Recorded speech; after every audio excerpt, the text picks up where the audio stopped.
Bonjour à tous et bienvenue au Paye ton live du jeudi. Comme tous les jeudis à 17h, on se retrouve ensemble pour parler de la paye. Et aujourd'hui, on va parler de l'égalité femmes-hommes, donc qui est une déclaration à faire au 1er mars. Donc c'est dans pas très longtemps. Si vous m'entendez bien, n'hésitez pas à me faire un petit message sur le chat. Je l'ai sur mon écran de gauche, donc je verrai tout ça. Alors, par quoi on va commencer? Regardez un petit peu déjà ce qu'on a dans la loi. Si je pars d'un petit... Ça, je vous montrerai après, mais c'était surtout pour aller là. Voilà. Hop. Donc, l'égalité professionnelle et l'égalité, pardon, pas professionnelle, l'égalité femmes-hommes est à déclarer sur le site de l'EGAPRO, donc sur le site du ministère du Travail. Et du coup, ici, vous pouvez commencer le calcul ou déclarer directement. Pardon, j'ai oublié de mettre l'écran. Tac, excusez-moi. Donc voilà, donc c'est bien le site de l'EGAPRO sur lequel on voit qu'on peut calculer, commencer le calcul ou déclarer directement. L'EGAPRO, c'est pourquoi? C'est pour les entreprises de plus de 50 salariés. Donc c'est vrai que c'est pas pour tout le monde, hein. On a quand même pas tous des sociétés à 50. Mais voilà, c'est ceux qui doivent déclarer. Donc il y a deux catégories, on va dire. Il y a les personnes de 50 jusqu'à 250 qui ont une obligation, on le verra après, et ceux de 250 qui ont une obligation supplémentaire. Qu'est-ce que ça fait de déclarer ce calcul au 1er mars? Donc c'est obligatoire avant le 1er mars, et surtout il faut le publier, c'est-à-dire rendre public votre score. Qu'est-ce que c'est que ce score? C'est tout un tas de calculs qu'on va voir. Et à la fin de ce calcul, il faut qu'on ait normalement 75 points sur 100 pour être dans les clous, on va dire, pour ne pas se faire taper sur les doigts, comme on dit. Et du coup, si on a ces 75 points, tout va bien. Si on ne les a pas, dans la logique, on devrait avoir un coup de fil de la Directe, parce que tout ça est géré par la Directe. Alors, je crois que ça a un petit peu changé, ça, je ne suis plus certaine. C'est peut-être un autre organisme maintenant qui fait ça, mais fut une époque, c'était la Directe.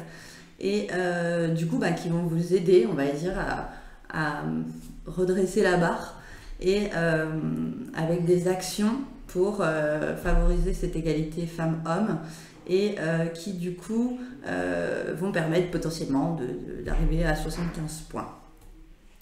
Voilà, je le dis souvent, mais n'hésitez surtout pas à me poser des questions sur le chat, j'y répondrai avec grand plaisir. S'il y a quelque chose où je me trompe même, n'hésitez pas à me le dire aussi.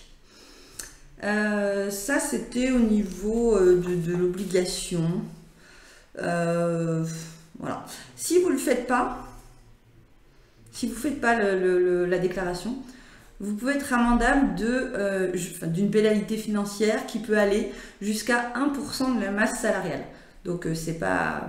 Voilà, selon la masse salariale, ça peut être quand même assez conséquent. Donc je vous conseille de le faire grandement. Voilà, je regarde juste mes petites notes. Hop. Ouais. Tac. Ok.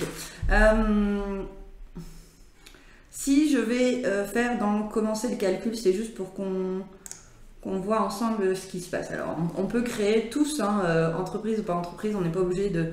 On n'a pas un compte où il faut se connecter, il n'y a rien d'obligatoire. On peut totalement créer un calcul et vous voyez qu'on peut y revenir dessus en cliquant sur le lien. On va faire l'étape suivante.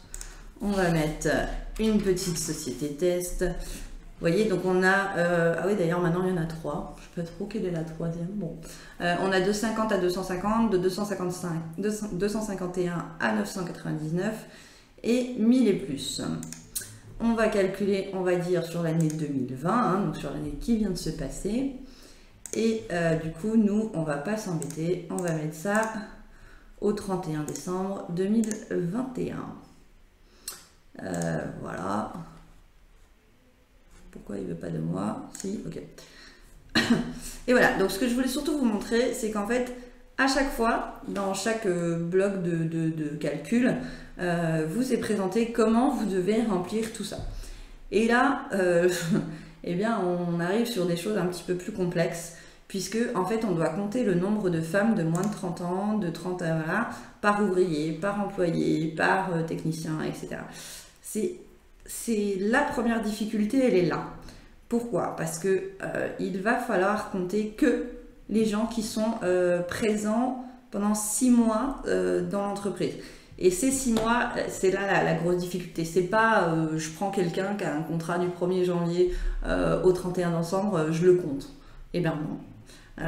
C'est 6 mois les pieds dans l'entreprise. C'est-à-dire que quelqu'un qui est malade pendant 6 mois et 2 jours, eh ben lui va pas compter. Que vous l'ayez rémunéré ou pas, il ne compte pas. Quelqu'un qui fait plusieurs contrats CDD, s'il est là pendant 6 mois successivement, il compte. S'il ne l'est pas, il compte pas. C'est vraiment cette histoire de 6 mois qui est assez compliquée. Et on a aussi des effectifs qu'on ne prend pas en compte. Donc là, on en a la liste. Les apprentis, les contrats de pro, les salariés mis à disposition de l'entreprise, les expats, les salariés en pré-retraite, les salariés absents de plus de 6 mois, donc c'est ce que je vous disais. Alors quand j'ai dit en cas d'absence, je vous ai parlé de maladie, mais en fait c'est tout type d'absence en dehors finalement des congés payés. Il n'y a que les congés payés où c'est du temps effectif, on le rappelle. Donc du coup, là il compte. S'il est en congé payé pendant 2 mois et que en totalité dans l'année il est là 7 mois, comme il est à 7 mois, ça passe. Ça n'a rien de... C'est compté comme du temps effectif. Les congés payés, les RTT aussi sont comptés comme du temps effectif. Voilà. Donc, une fois qu'on a rempli, une fois qu'on a pu remplir notre effectif, le calculateur nous dit, ok, donc du coup, vous avez, je sais pas, 10 femmes de 30 à 39 ans et 25 hommes de 30 à 39 ans. Par contre, imaginons que vous ayez une femme de moins de 30 ans et 5 hommes de plus de 30 ans. Au total, ici, vous voyez qu'on a 30 plus 11, ok. Mais en fait, cette catégorie-là, on ne va pas la prendre parce qu'il faut, pour qu'on calcule des choses, après on va voir qu'on calcule des choses avec eux, il faut qu'il y ait 3 hommes et 3 femmes dans chaque ligne, on va dire, pour pouvoir les prendre en compte. C'est-à-dire que si ici j'ai, pour les moins de 30 ans, une seule femme, je ne compte pas, tous les ouvriers de moins de 30 ans ne vont pas compter dans mon calcul futur, dans mes calculs ultérieurs. Donc il y a vraiment ce côté 3-3 qu'il faut toujours respecter entre les hommes et les femmes. Est-ce que je peux faire suivant à partir de là, juste pour voir? Non, il faut que je mette des zéros partout. Tac, tac, tac. Voilà, bon après, faut vraiment le faire réaliser. Et on va voir ensemble après quel outil on peut utiliser pour remplir tout ça, parce que évidemment, trouver dans mon entreprise le nombre de femmes, le nombre d'hommes par ouvrier, par catégorie, et en plus par âge, et savoir si ceux-là je les compte plus 6 mois ou moins de 5 mois, ou moins de 6 mois, c'est pas évident, ça c'est certain. Donc on verra qu'on peut totalement ensuite le calculer avec des outils. Donc c'est ce que je vous disais juste avant. Oui, non. Là on nous demande quand même par quelle modalité de calcul on veut le faire. Par obligation, on va dire, de premier abord, voilà. On va le faire par catégorie socio-pro. Donc les catégories, c'est vraiment ouvrier, employé, technicien et cadre. Il n'y en a pas d'autres. même si dans votre convention collective vous avez des niveaux différents de catégories, eh bien il faut que vous les remettiez, on va dire, dans ces groupes-là. C'est les quatre, les quatre indicateurs, et, enfin les quatre catégories, et voilà, faut réussir à mettre vos salariés là-dedans. Mais en soi, on pourrait aussi le faire, ce calcul par niveau coefficient hiérarchique, avec la classique de branche, ou par niveau coefficient hiérarchique en application d'une autre méthode de cotation des postes. Donc ça peut être par exemple dans votre classique de branche, et ben effectivement il y a niveau 1, coefficient 180, j'en sais rien, bon. Et puis c'est pas réaliste non plus pour vous, donc finalement vous faites par poste et par ancienneté par exemple. Bon. Ça peut être des indicateurs comme ça, ou tout autre indicateur. Mais le seul truc, c'est que si on ne fait pas par catégorie socio-pro, alors j'ai pas envie de dire des bêtises, mais je crois qu'il faut au minima consulter le comité, le CSE, voilà, et qui nous donne leur accord. Donc c'est compliqué parce que ça veut dire aller demander en amont, alors Annie me dit c'est très rare, par défaut on reste sur la catégorie CSP. Oui, oui. Ça a été. Alors j'ai un petit problème. J'ai un petit problème. J'espère que vous m'avez entendu. Apparemment j'ai un petit problème de latence. Ouais, je m'excuse, je ne sais pas si vous m'avez bien entendu. Donc oui, Annie me disait que c'était très rare et que par défaut on restait sur la catégorie CSP, socio-professionnel. Effectivement, c'est très très habituel pour avoir fait beaucoup de calculs chez mes clients. Je n'ai jamais utilisé autre chose que de la catégorie socio-pro parce qu'il faut faire la demande. Voilà. Alors Annie me dit ça coupe parfois. Alors attendez, je vais essayer de faire un truc. Option avancée, où est-ce que je trouve ça? Je m'excuse, je vais essayer de réparer un petit peu. Dans le menu des options, paramètres pour activer le mode de latence basse. Paramètres.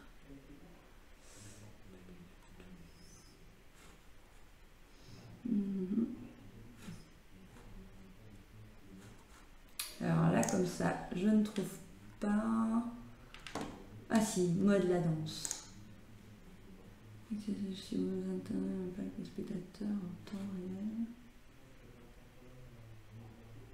Ok. Hop.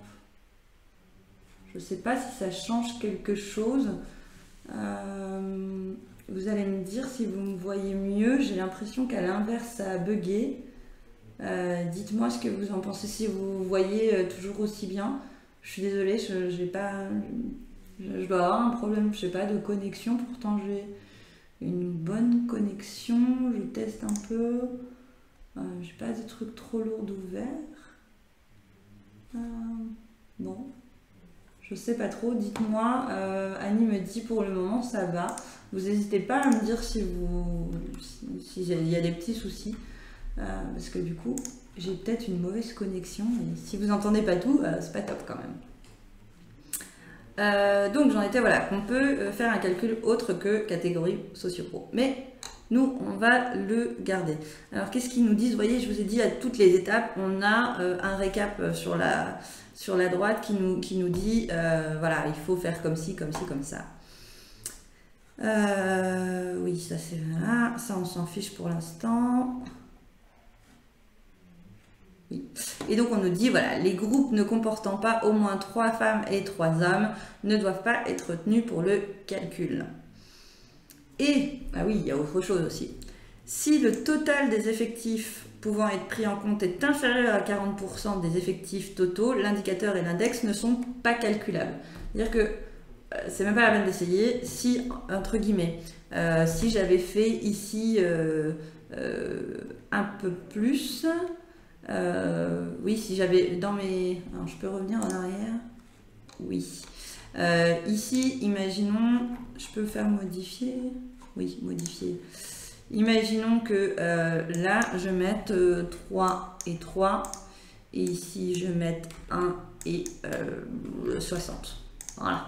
En gros, ça serait que celui-là qui est pris en compte. Hein, vous êtes bien d'accord, puisqu'il y en a 3 et 3. Et donc, du coup, Annie me dit, de toute façon, ça t'indiquerait que ce n'est pas calculable. Tout à fait. Voilà, Annie a totalement raison. Vous allez le voir. Là, on va faire le test. Ici, on n'aurait que cette catégorie-là qui serait prise en compte, puisqu'ici, j'ai pas 3 et 3. Et si je valide ces infos et que je fais suivant, on va me dire, voilà, malheureusement, votre indicateur n'est pas calculable. Pourquoi? Parce que l'ensemble des groupes valables, c'est-à-dire ceux qui comptent 3 femmes et 3 hommes, représentent moins de 40% de l'effectif. Donc du coup, je ne continue même pas, c'est entre guillemets pas la peine, puisque de toute façon, je peux rien déclarer, quoi. Je deviens incalculable. On va mettre comme ça, on s'en fiche. Ah non, je voulais justement vous faire le test de ça. On va mettre 1 et 20, on s'en fiche. Donc là, on a cette catégorie-là qui sera plus prise en compte et celle-ci aussi.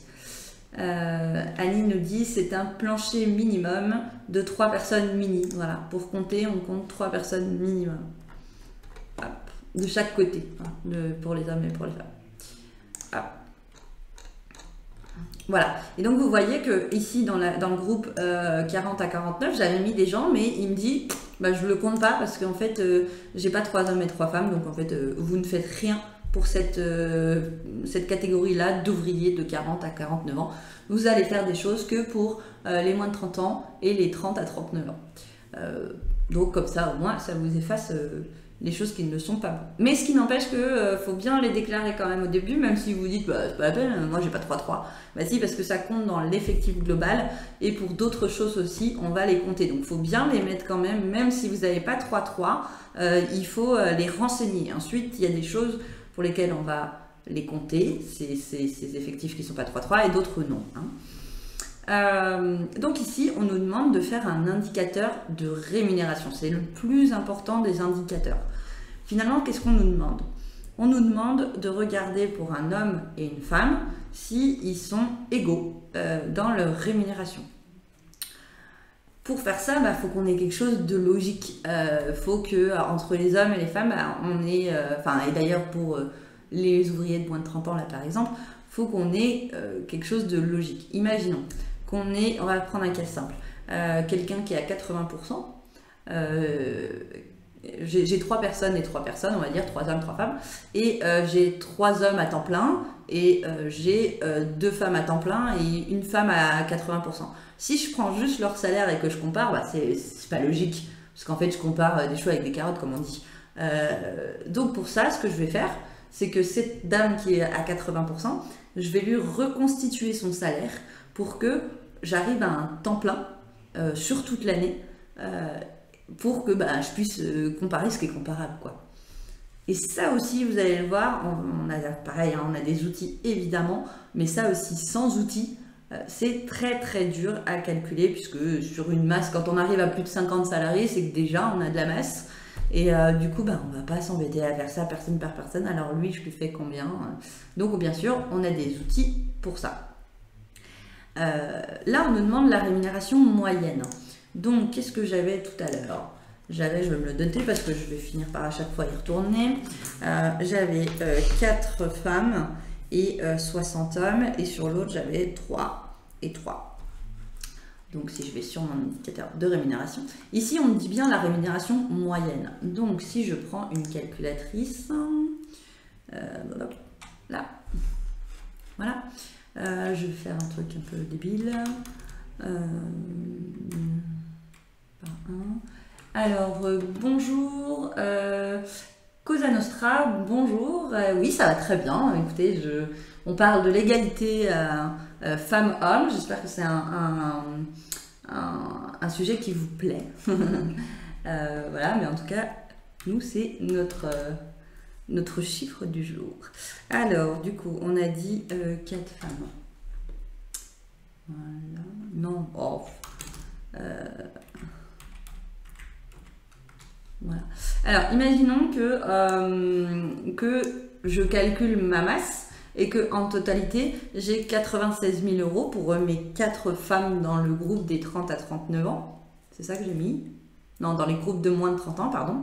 Eh bien, comme j'ai 4 personnes, je vais faire diviser par 4. Donc, ça va me faire mon salaire moyen annuel par personne. Donc, on va aller l'indiquer ici. Et imaginons que j'ai, alors je sais pas parce que je suis nulle en calcul, 2001 x 12, je vais essayer de faire quelque chose de réaliste. J'ai dit 60 personnes. Hop. Ouais, donc imaginons que j'ai 1 800 000 de salaire total pour mes 60 hommes. Dans ces cas-là, je vais rediviser mon salaire par 60 pour avoir un salaire moyen.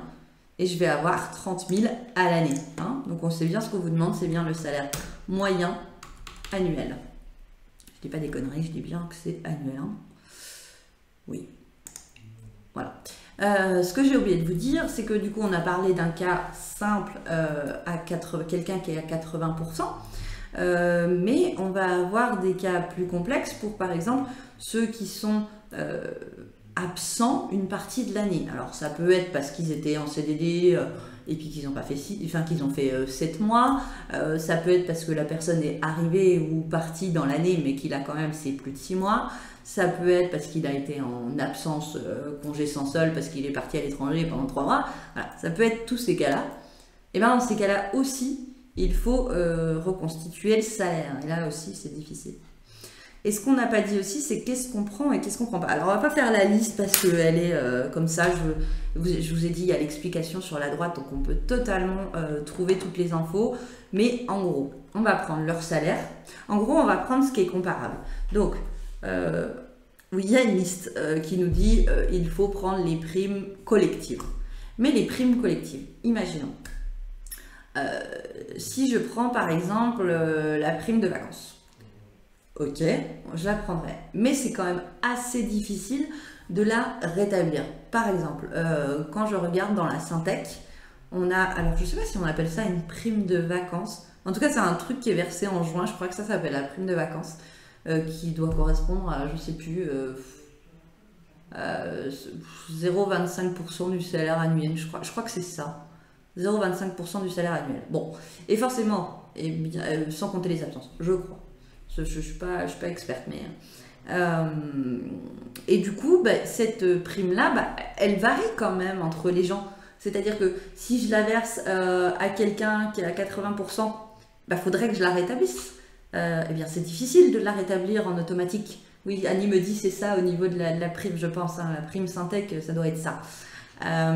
Donc du coup c'est difficile de la rétablir cette prime parce que elle est donnée sur un mois, elle n'est pas donnée tous les mois, donc je peux pas, en calcul automatique c'est difficile de la retranscrire. Donc est-ce que je la prends, est-ce que je la prends pas, ça dépend de comment je fais mon calcul. En tout cas, voilà, mettez-vous en tête qu'il faut comparer ce qui est comparable. Si je mets une prime, c'est que c'est une prime que j'ai versée à tout le monde sans tenir compte des absences. Donc je la verse à tout le monde, hop, il est là, je la verse, je verse 200 € à tout le monde, et je la prends celle-là. Mais certaines primes, je ne vais pas les prendre. Par exemple, les primes de salissure, oui, je vais les prendre parce que du coup, ça, on les a tout le temps et ça va être sur une catégorie, sur les ouvriers par exemple, qu'on va l'avoir. Donc celle-là, je vais la compter parce que ça fait partie intégrante de leur salaire. Après... Oh là là, j'ai l'impression que ça bug encore. J'espère que vous m'entendez. Je vois un petit truc tourner, mais comme j'ai un petit décalage, j'espère que ça va quand même. Qu'est-ce que je voulais vous dire oui, du coup, tout ce qui est avantages en nature, on les prend. Qu'est-ce qu'on prend? Les bonus, les commissions, les produits, ça c'est pareil. Ça dépend si ça fait vraiment partie intégrante du salaire ou non, quoi, hein, c'est un petit peu complexe. Par contre, ce qu'on ne comprend pas du tout, pas du tout, c'est même pas la peine de vous poser la question, c'est les indemnités de CDD, prime de préca, les sommes versées au CET, les stock options, donc Annie me dit les primes collectives liées au poste. Alors pour toi, les primes collectives liées au poste, on les prend ou on les prend pas? En soi, ça dépend si on fait un calcul sur du socio-pro. J'aurais un doute en fait. C'est ça qui est compliqué dans cette loi. C'est qu'est-ce que je prends et qu'est-ce que je prends pas. Je vais être franchement réaliste avec vous et très terre à terre. Parce que je le fais, c'était Gapro. Donc à un moment donné, on a beau s'arracher les pieds. Annie me dit ça bug pour moi. Je suis vraiment désolée. Je sais pas trop quoi faire. Voilà, apparemment c'est pas bon du tout. Qu'est-ce que je pourrais faire pour que ça aille mieux? Tac tac tac. Je déteste ça quand on a des problèmes techniques, c'est super embêtant. Tac tac. Ouais, c'est marqué que je suis instable, c'est génial hein. Donc du coup, c'est pas terrible. Je suis déçue parce que c'est un live que je voulais vraiment vous faire. Mais si vous ne voyez rien, il n'y a pas trop d'intérêt. Je suis un petit peu dégoûtée. Qu'est-ce que je pourrais... Est-ce que c'est parce que j'ai des trucs qu'il faut que je coupe? Je vais essayer, on sait jamais. Mais je pense même pas parce que...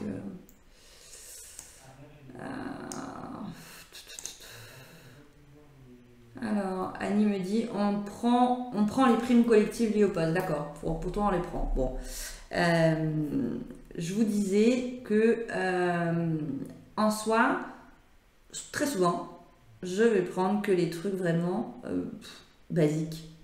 En fait, finalement, dans beaucoup de cas, je vais prendre que le salaire de base. Je vais pas prendre trop d'autres choses parce que c'est assez difficile.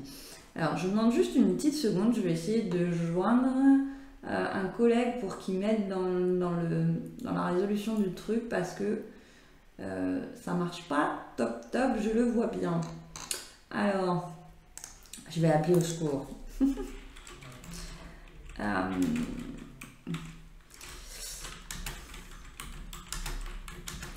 Hop, je vais lui demander s'il a une idée sur comment faire.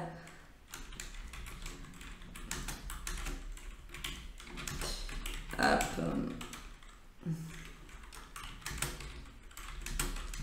Bon, j'espère que ça va aller un peu mieux. Toc. Bon, on verra ce que ça donne. Annie me dit ça va le faire. Bah, j'espère que ça va bien parce que du coup j'ai vraiment envie de vous donner quelque chose de sympathique. Je vais juste retourner dans mes petits paramètres pour voir si je peux...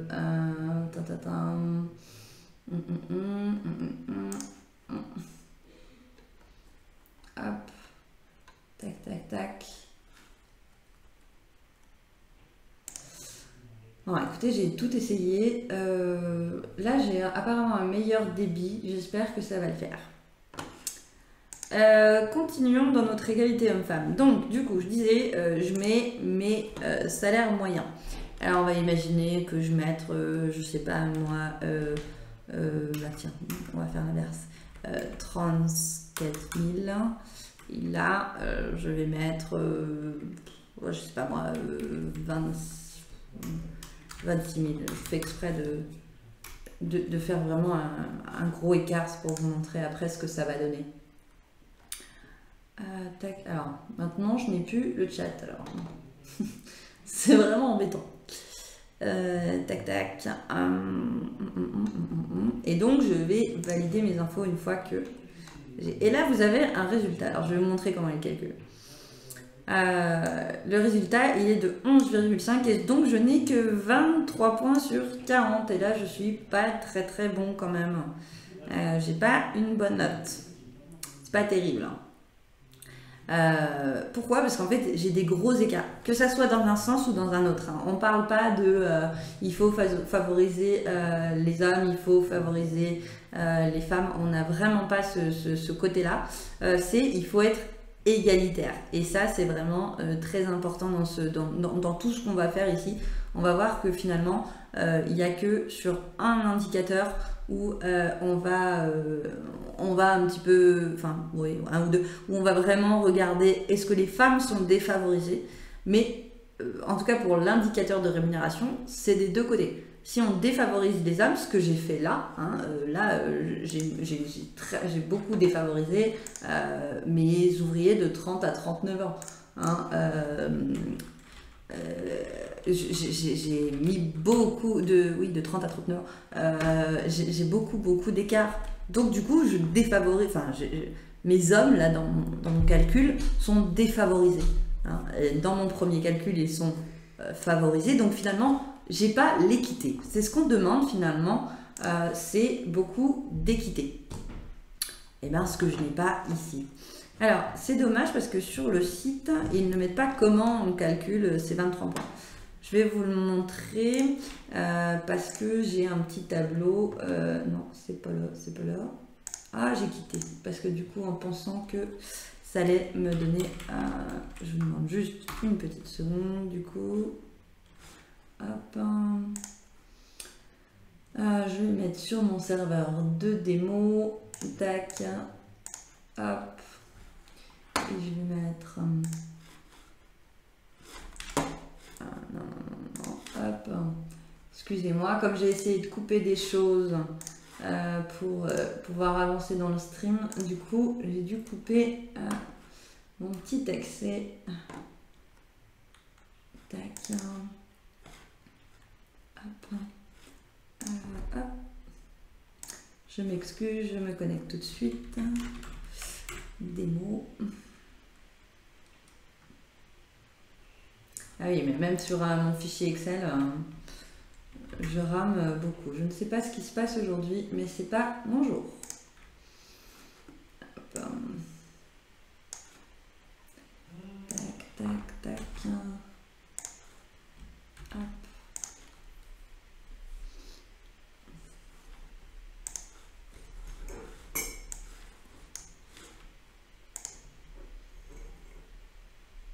Bon, mon collègue me dit que c'est des problèmes de connexion, donc je pense pas trop rien y faire. Je suis connectée au routeur de mon bureau, de mon coworking, donc je sais pas trop quoi faire d'autre. Tac. Qu'est-ce que je voulais vous demander? Ah oui, le tableau des points. Alors, comment je vous montre ça? Ouais. Du coup, est-ce que sur mon écran ici, comment c'est fait sur leur site internet? Tac. Ouais. En gros, il faut calculer l'écart finalement de chaque ligne, ce qui nous fait un écart, un pourcentage d'écart totaux. Alors on le voit là ici, écart favorable aux hommes. Donc du coup, on a un écart de 11,5%. Sachant qu'on a, si je dis pas des bêtises, 5% d'erreur, on va dire, de marge d'erreur, ou je ne saurais pas trop comment dire. Oui, donc Annie me dit qu'elle est aussi au coworking, et du coup, ça vient peut-être de la connexion du coworking. Aujourd'hui, on n'a peut-être pas beaucoup de chance. Du coup, sur cet écran là que je viens de faire, on a 11,5 d'écart, donc avec nos 5% de marge d'erreur, on va dire.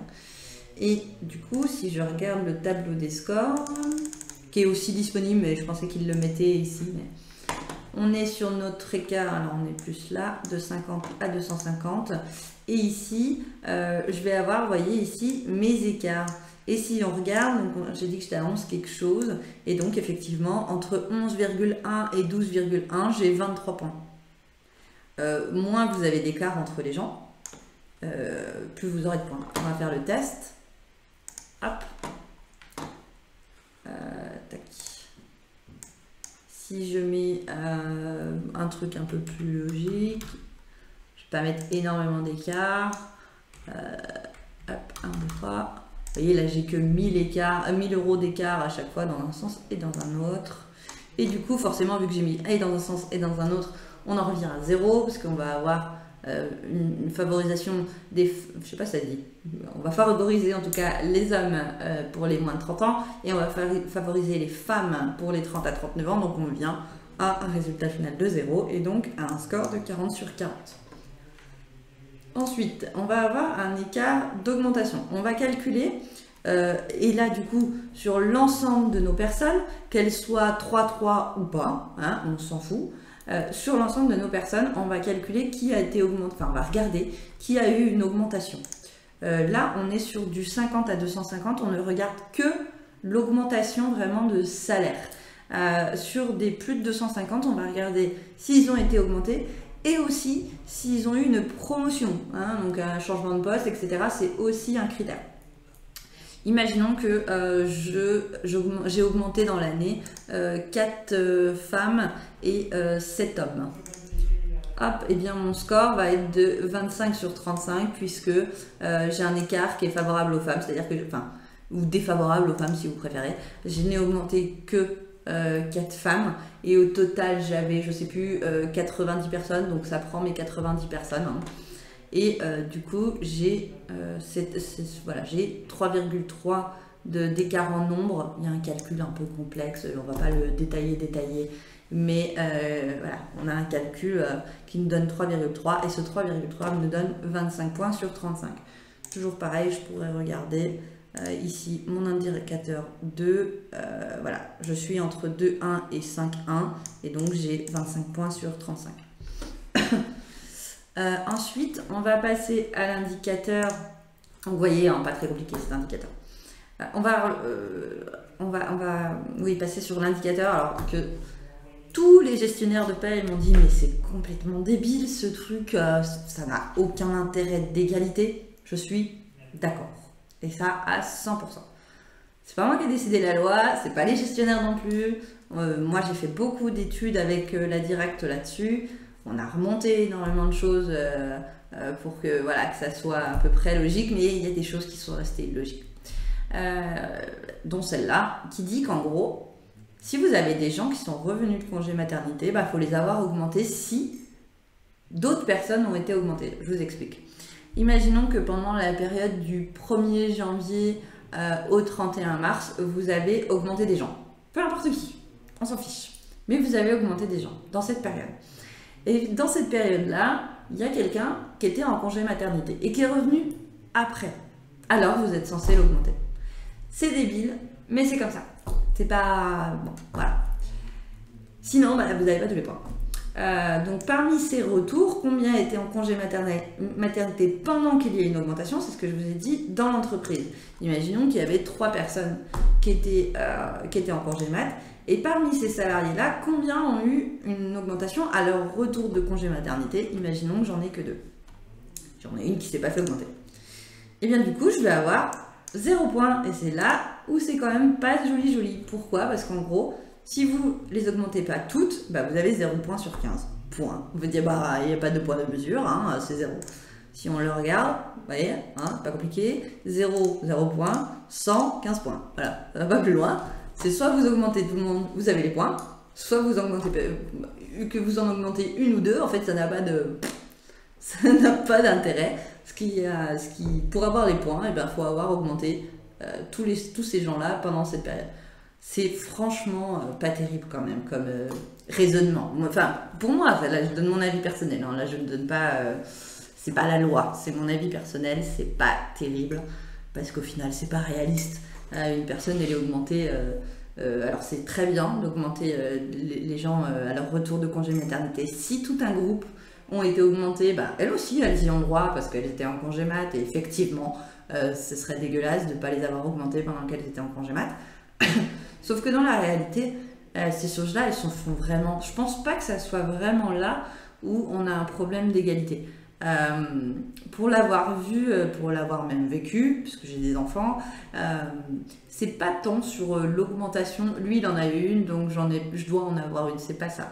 C'est souvent en retour de congé maternité de retrouver son poste correctement, d'avoir une promotion ou autre parce que vous la méritez et que là souvent on est confronté. Les femmes qui reviennent de congé maternité sont confrontées à mais on peut pas t'augmenter, non pas parce que du coup effectivement il y en a qui ont été augmentés machin, rien à voir, mais même une augmentation totalement individuelle ou une promotion, on va souvent vous mettre dans les dents, soit si c'est juste avant le congé mat, oui mais tu vas partir en congé mat, alors bon, voilà, et quand on en revient, et ben on dit, bah oui mais t'étais en congé mat. Donc bon, il est vrai que ce retour de congé maternité est difficile. En revanche, ce qu'ils nous ont fait, je trouve pas ça égalitaire quand même. C'est personnel ce que je dis, mais voilà. Tout étant qu'il faut bien le calculer. Donc c'est là où on voit que celui-ci, par contre, d'indicateur, il est vraiment fait par rapport aux femmes, puisque c'est les femmes qui sont en congé maternité. On ne parle pas du tout de congé paternité, ce qui est un petit peu dégoûtant d'ailleurs, puisque maintenant, vu qu'on a un congé paternité un peu plus important, ben, personnellement, je trouve que c'est pareil. Je pense franchement qu'on a aujourd'hui des hommes qui, en congé paternité, du coup, ils devraient avoir aussi ça. Donc ça pourrait être pas mal. Bref, passons. Du coup, on a cet indicateur là, mais ce que je vous ai pas montré, c'est qu'on peut tout à fait, j'y suis pas revenue, comment je peux revenir ici, à modifier. On peut tout à fait ne pas avoir de personnes en congé maternité, et on va le voir après, en fait, du coup, on ne compte pas cet indicateur, et au lieu d'avoir une note sur 100, on en a une sur 75, donc indicateur congé maternité en moins. D'ailleurs, c'est aussi le cas si on n'a pas fait d'augmentation aucune dans l'année, on a aussi ça. Et donc du coup on réduit simplement mon total et du coup au lieu d'être sur 100 je suis sur moins tout simplement. Donc je vais valider ici, voilà, on me dit j'ai pas d'indicateur calculable. Ensuite on va renseigner le nombre de femmes et d'hommes qui dans la rémunération les plus hautes. Et là, par contre, comme le congé maternité, on va vraiment regarder combien de femmes sont dans les rémunérations les plus hautes. Donc, imaginons que j'ai... Pourquoi j'ai qu'une case? C'est ballot, ce truc. Ah non, il faut peut-être que je remplisse. Alors, combien j'ai de femmes dans les 10 premiers? Imaginons que j'ai 3 femmes. Ah oui, d'accord, c'est automatique. Donc, 3 et 7. Donc, voilà, j'ai 3 femmes dans les rémunérations les plus hautes et 7 hommes.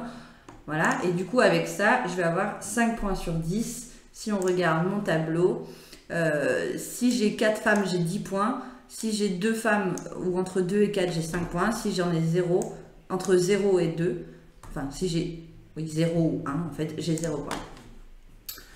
Donc voilà, une fois qu'on arrive au bout, on a nos totaux de points à chaque indicateur. Ce qui va nous donner un petit récapitulatif qui va nous dire, ici, vous voyez, j'ai un petit truc vert qui est bien sympa, qui va me dire, vous avez un total de 82 points. En soi, j'ai pas 82 points, j'ai 40 plus 25 plus 5, d'accord? Donc si je regarde, j'ai dit 40 plus 25 plus 5, j'ai 70 points, mais 70 points sur 75. Donc mon ratio, après, il est revenu sur 82 sur 5. Hein. Puisque j'ai quand même, voilà, je compte sur 85 points et j'ai eu 70 points, voilà, sur 85, donc ce qui revient à 82 sur 100. Donc je suis lent. Si je continue, je ne vais pas le faire parce que c'est qu'un test. Si je continue, je dois faire ma vraie déclaration. Là, je faisais, on va dire, le calcul. Je peux l'imprimer d'ailleurs, ce calcul. Et il va falloir, de 1, que je le déclare sur le site de Legapro, donc ce qui va aller à la directe, etc. Et aussi, je vais devoir déclarer tout ça sur mon site internet si j'en ai un. Et si j'en ai pas, je dois au moins en faire part. Alors, j'ai peur de dire des bêtises. Mais je crois qu'il faut que je le dise au CSE, que je le mette en salle de pause. Si j'ai pas de site internet, de toute façon, le donner au CSE, je crois que dans tous les cas. Je vais regarder les notes que Annie m'a données, parce que Annie, elle me donne des notes. Comme ça, des fois, je n'ai pas besoin de chercher. Et dans les notes, qu'est-ce qu'elle m'a mis? Ah oui, elle m'a mis tout un truc, elle est bien quand même. Hein. S'il n'y a aucun site internet au niveau de l'entreprise, du groupe ou de l'union, les résultats seront portés à la connaissance des salariés par tout moyen. Voilà, donc c'est pour ça que je disais salle de pause. Mais ça peut être par courrier papier, électronique, affichage, etc. L'employeur devra dans tous les cas communiquer au service de l'inspection du travail et au CSE, en même temps que ces résultats, le lien du site internet vers lequel sont publiés ces résultats. C'est-à-dire qu'à la fin de la déclaration, on doit dire, voilà, moi mes résultats, je vais le mettre sur mon site internet à telle adresse. Voilà, ça c'est au niveau de la déclaration. Et alors je sais plus, je dois avoir un truc quelque part, mais je sais pas où est-ce que je l'ai mis. J'ai surtout vu que cette année, en plus des autres années, On doit aussi publier, avant on publiait notre score final, donc là en gros j'aurais publié bonjour, dans mon entreprise test, eh bien j'ai eu 82 points sur 100. Bon, là c'est un petit peu différent. On doit aussi, alors j'ai plus en tête exactement ce qu'il faut, mais je crois qu'il faut déclarer un peu plus de données, quoi. Dire pourquoi on a 82 points. Alors peut-être par des schémas ou dans chaque indicateur, voilà, où j'ai gagné des points, perdu des points. En tout cas, il faut en faire une analyse. Je pourrais pas vous dire exactement, mais voilà, je sais qu'il faut qu'on déclare un peu plus que 82 sur 100. C'est vrai que je regarde pas trop ça parce qu'au final, moi je livre à mes clients des jolis tableaux avec des choses où ils peuvent déclarer ce qu'ils veulent après sur leur site internet. Donc Annie me dit à la fin, oui, ça devait être à la fin, c'est la publication, mais il me manque juste ça. Voilà, j'ai fait à peu près le tour, j'ai dégrossi parce que en fait c'est vachement complexe. On l'a vu, c'est pour calculer que c'est super compliqué.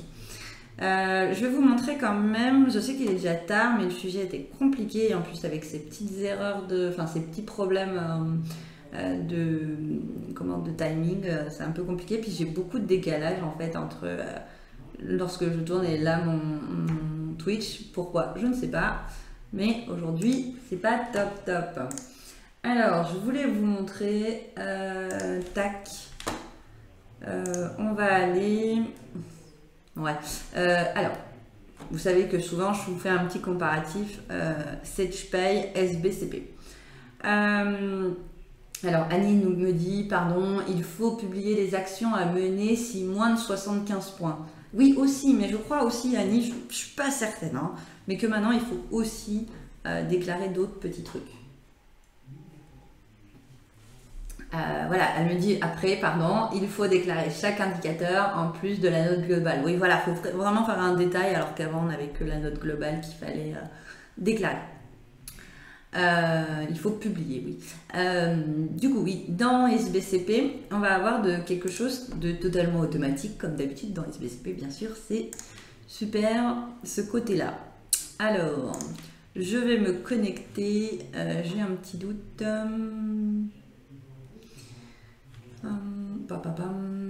En société de démo. Ce que je vous ai dit, finalement, ce qui est compliqué, c'est de compter si la personne elle est là pendant 6 mois, et de faire cette rémunération moyenne annuelle. Donc remonter temps plein. Ça, c'est ça souvent qui est compliqué.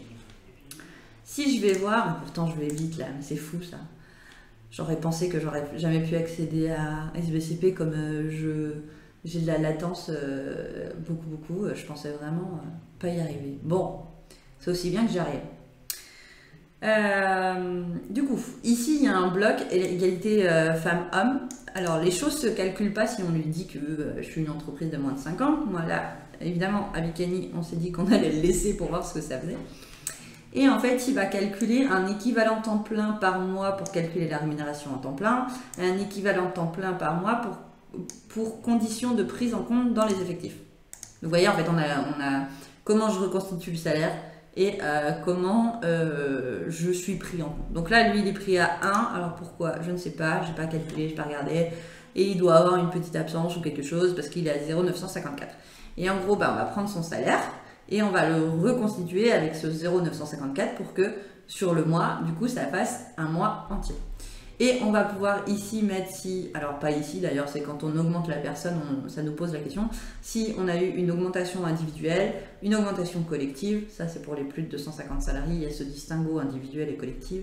S'il a eu une promotion, on a dit, ça c'était si on avait si on était plus de 250, et si on a eu un retour de congé mat, on le mettrait ici aussi. Voilà, donc, et tout ça, ça va bien sûr se retrouver dans un joli état, c'est ça qui est top dans SBCP. Alors, Annie me les a tous fait, donc je vais pouvoir vous les montrer. Évidemment, j'ai tout coupé parce que tout à l'heure, j'ai essayé de mettre tout. Elle m'a dit qu'elle les avait mis là. Tac. Non. Voilà, elle me les a mis ici. Alors, là. En fait, elle m'a tout expliqué. Ça c'est top avec Annie, elle m'explique toujours tout. Hop. Alors, ah oui, je les avais déjà sortis. Alors, du coup, vous avez un petit modèle à télécharger.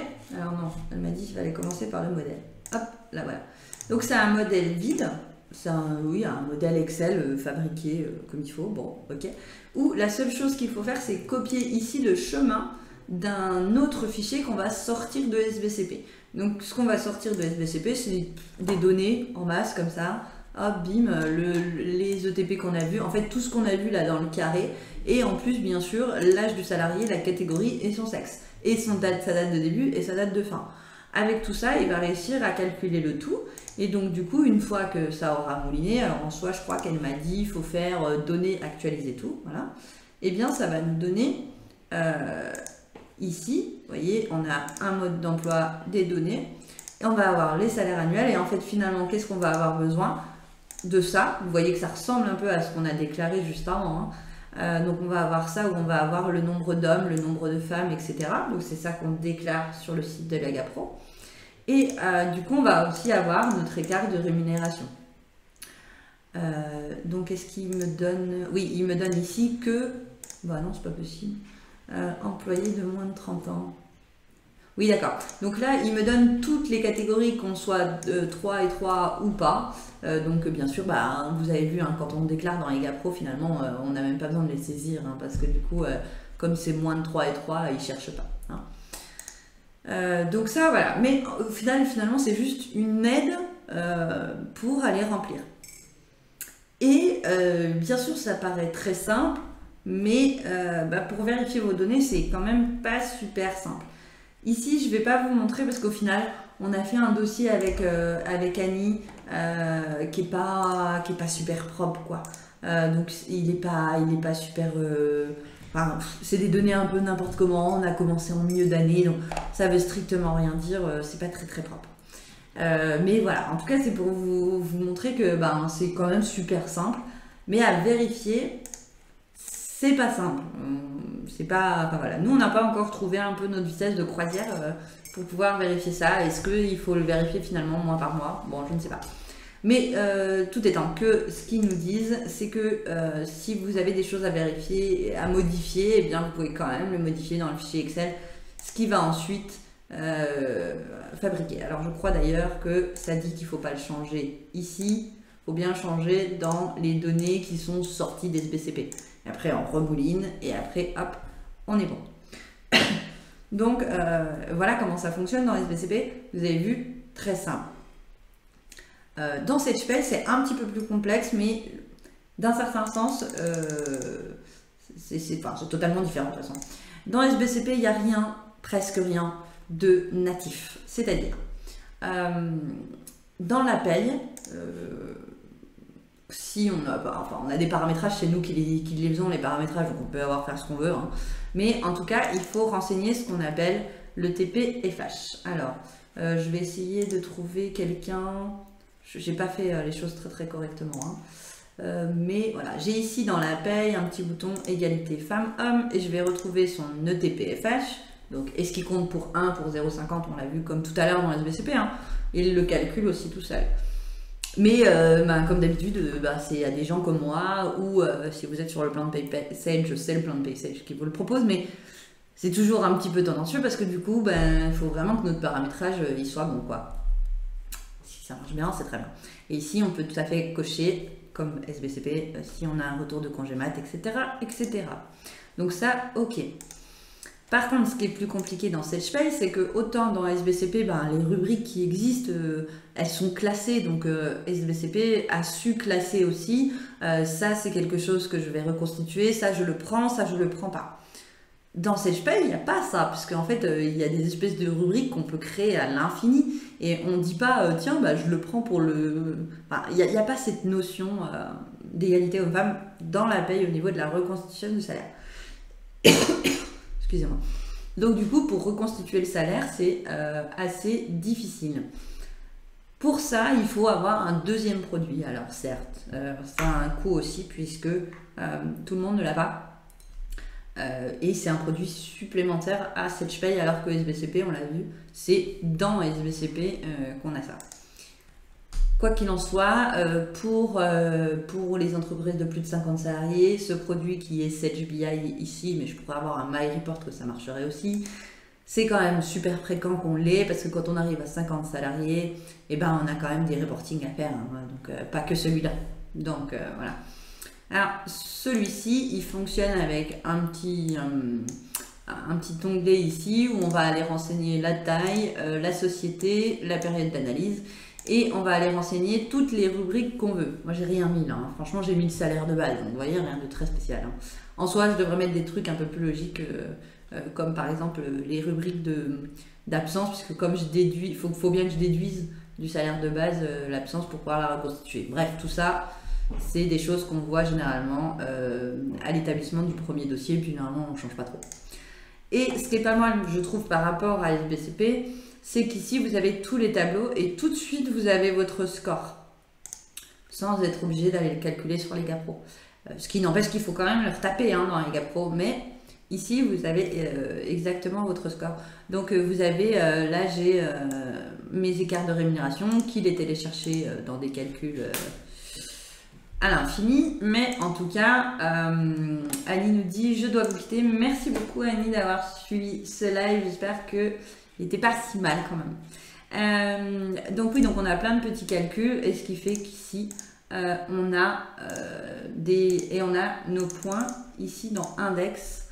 On a les écarts de rémunération, voilà, et on a nos points direct. Donc là, ce client-là, il n'était pas très propre. C'est moi qui l'ai fait et il ne l'ai pas bien fait, mais en soi, s'il était bien fait, ce client-là, cette société-là, elle n'est pas très bien parce qu'elle a 74 points sur 100.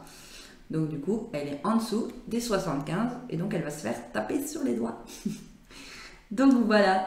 Qu'est-ce que j'aurais oublié de vous dire? Pas grand-chose. J'ai parlé vite, je m'en excuse. Il y avait beaucoup de choses à voir et j'ai eu pas mal de bugs. Je suis arrivée dans mes 1 heure, même avec mon bug. J'ai parlé beaucoup et très très vite. Je m'en excuse et j'ai sûrement loupé plein de trucs.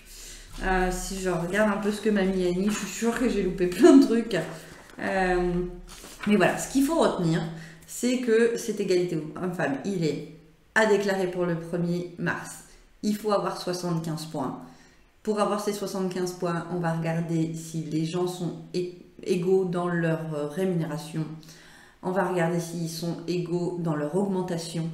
On va voir si les personnes de retour congé mat sont augmentées. On va voir si dans le top 10 des meilleures rémunérations, on a plus de femmes, plus d'hommes, etc. Combien de femmes, combien d'hommes. Ça, c'est le principe général à retenir et qu'il faut avoir 75 points. Je ne sais plus si je l'ai dit. C'est ce qu'il faut retenir. Et qu'il faut le publier aussi sur votre site internet. C'est vraiment ce qu'il faut retenir. Et après, il faut rentrer dans toutes les petites particularités. Mais ça, dans Paye, on en a l'habitude. J'ai essayé de vous en donner le maximum de ces particularités. Mais si je retourne sur le site de Lega Pro, on l'a vu, vous avez plein de trucs. Alors, vous avez l'essentiel à chaque fois. Vous voyez ici, si je reclique, je vais avoir d'autres choses qui me sont données. Et par exemple, ici, je peux même télécharger un XLS. Ah oui, tiens, c'est ça que je ne vous ai pas montré parce que je ne travaille plus dessus depuis quelques temps, puisque moi, j'utilise souvent le BI, donc je l'ai. Et voilà, donc ça, c'est ah oui, non, ça, c'est les référents qu'on peut contacter si on a des problèmes à la DREETS. Vous voyez que c'est plus la directe. Je me disais bien que ça s'était un peu transféré à je sais même pas ce que veut dire DREETS. Alors là, s'il y en a un qui sait ce que ça veut dire, je serais enchantée de le savoir parce que alors là, avant c'était la directe, voilà, mais qu'est-ce que la DREETS? Encore un organisme complémentaire auquel je ne connais pas. Mais tout est-il que vous pouvez les contacter. Et ce que je voulais voir, non mais je crois qu'il y a aussi, je sais pas trop où, peut-être un peu avant, on nous donne un espèce de fichier Excel pour aussi calculer un peu comme on l'a vu dans le BI, pour avoir nos nombres de points, on va dire, sans devoir calculer dans les Lega Pro. Sachant que vous l'avez vu, hein, au début j'avais un lien. Je peux, alors Annie me dit droit du santé au travail. Alors celle-là je la connaissais pas. Encore un autre petit organisme sympathique. Oui, donc on peut, enfin ça sauvegarde en automatique, donc vous pouvez revenir sur votre déclaration si vous avez calculé qu'un petit bout et puis vous continuez plus tard, vous pouvez revenir sur votre déclaration sans problème ou carrément l'abandonner d'ailleurs. Voilà. Annie nous dit oui, elle a totalement raison, ça j'ai oublié de vous le dire, évidemment comme d'habitude, nous allons avoir un tuto SBCP donc plus détaillé que ce que je vous ai dit parce que j'ai pris un petit peu ce que j'avais sur mon ordi, donc bien plus détaillé sur l'égalité femmes-hommes dans SBCP, comment ça fonctionne, qu'est-ce qu'on regarde, qu'est-ce qu'on télécharge, etc. Et bien sûr un blog qui va vous récapituler des trucs que j'ai oublié de vous dire, donc ça tombe pas mal. Voilà, qu'est-ce que je peux vous dire d'autre? Ben, c'est tout, je crois que je vous ai assez dit de choses aujourd'hui. Voilà, je vais vous laisser comme ça. On se dit à la semaine prochaine. Alors la semaine prochaine, j'ai j'ai du boulot pas mal et je vais devoir faire un live un peu plus court, mais qui va peut-être sûrement vous intéresser. Je vais essayer de choisir, j'ai pas choisi mon sujet, je vais essayer de choisir un sujet facile, en tout cas facile pour moi, que je n'ai pas beaucoup de recherche à faire, que ce soit des choses que je connais déjà par cœur. Ça, j'ai un petit peu moins de recherche à faire. Voilà, donc je vous dirai bien sûr, comme d'habitude, sur les réseaux, sur LinkedIn principalement, et aussi vous verrez ça bien sûr. Si vous allez dans le... Je vous ai jamais montré ça, je crois. Si vous allez sur le site de BLC, si vous vous demandez ce qu'il y a la semaine prochaine, si vous allez sur le site, du coup, tac tac, vous aurez... je sais plus où c'est. Voilà, si vous allez dans Learn et Live, vous avez l'agenda des lives, donc que ce soit moi ou mes collègues, pour voir. Et donc généralement, je décide à peu près le lundi ou le mardi. Donc à partir de là, vous voyez dans l'agenda quel est le sujet, si jamais vous n'avez pas LinkedIn, que ce soit le LinkedIn de BLC ou le mien, ou d'ailleurs celui d'Annie, parce que souvent, elle poste aussi sur le sujet de la semaine. Voilà, et ben écoutez, je vous dis à plus tard, en tout cas à la semaine prochaine. Et puis voilà, bonne soirée à tous.